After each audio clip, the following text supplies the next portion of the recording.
Beautiful. That is Positano from Stephan Moccio's latest album. It's entitled Scenes from a Velvet Room. The Canadian Oscar and Grammy-nominated composer has worked with Celine Dion, Miley Cyrus, and The Weeknd, just to name a few. And he's back with Jeff and Carolyn. You know, like... Since we're throwing around big names. You know. Welcome back. Thank you for having me back. So good to see you. Always nice to see you both. So tell us about this project, this album, because it really kind of came out of a period of personal introspection and reflection. It always does. This one in particular, Scenes from Velvet Room, is very personal in that it's about my Toronto roots. And I was a lounge piano player at the Four Seasons between the ages of 20 and 23 years old. I played every night, 3 hours, 6 days a week, 3 hours a night. And I did that for 3 years. And in that time period, it was one of the most formative times of my life as just the psychology of the room and how to control the temperature of sound, the big personalities that came there, because there was a lot of affluence that came through the Four Seasons with the Toronto International Film Festival. Mm-hmm. I was a young 20-something-year-old playing for Tom Hanks, Elton John party, Sting, and I learned the American Songbook, Cole Porter, Gershwin, all the great jazz songs, and like I said, just the ability to sort of, I would play from 5 to 8 p.m. so it was happy hour, if you will. Yeah. And the way that I had to enter the room, I had to enter discreetly at the piano, be non-abrasive with the sound, so I wouldn't disrupt the conversation. Do you know what this is reminding me of? Just as you're telling me this, working in the lobby as a pianist, is like Ryan Gosling in La La Land. La La Land, yeah. Remember, his boss was like, "Don't play this." And were you ever tempted to just go, I'm going to do my own thing right now? Sometimes I would. I'd be playing Phantom of the Opera every night, and Misty, every night. One night I was playing, and I was playing da da da da da da, and the gentleman beside me started going Edelweiss, Edelweiss, and it was Christopher Plummer from The Sound of Music. I was just waiting for Julie Andrew. Working at the Four Seasons, did you know ahead of time who might be there, since there's big names? Yes, and a lot of times we were given in the back room a code list. Some of these superstars, I don't know if I'm allowed to say this, but it doesn't matter now.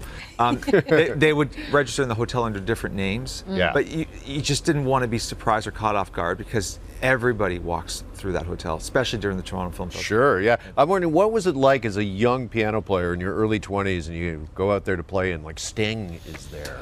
It was extraordinary. Because I performed for a big party and he came and I knew that he was going to be there.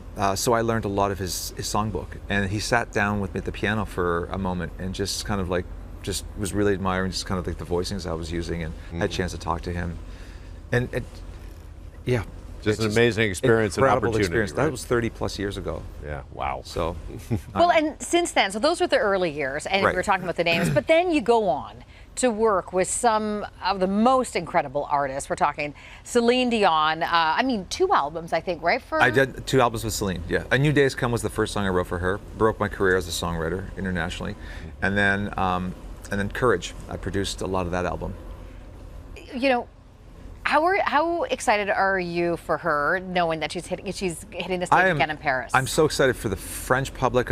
For everybody. She's so beloved. I think we forget how incredibly loved she is, and missed as well. So her allegiance of fans is extraordinary, and what she's going to do in her voice, unparalleled. There's no one like her. Yep.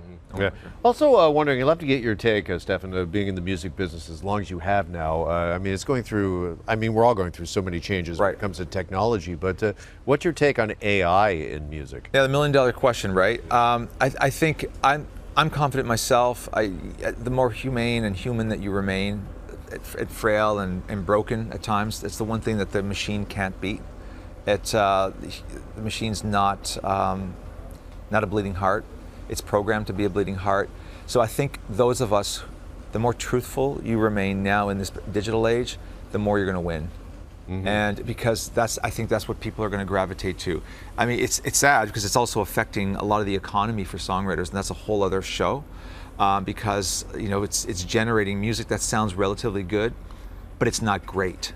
And what it does is it diminishes the quality of music, because I've yet to hear a piece of music by AI that moves me. It sounds great, but it doesn't move me. There's a difference there. So yeah, there's no heartbeat. There's no soul. Yeah. There's no soul in it, and what the danger in that is that it diminishes our expectations of what music should sound like. So all of a sudden, there's been a recent study done where music quality has decreased, just because of we're not as sophisticated in terms of the harmony, the melodies, the risks that we take as much musically, and that's what frightens me.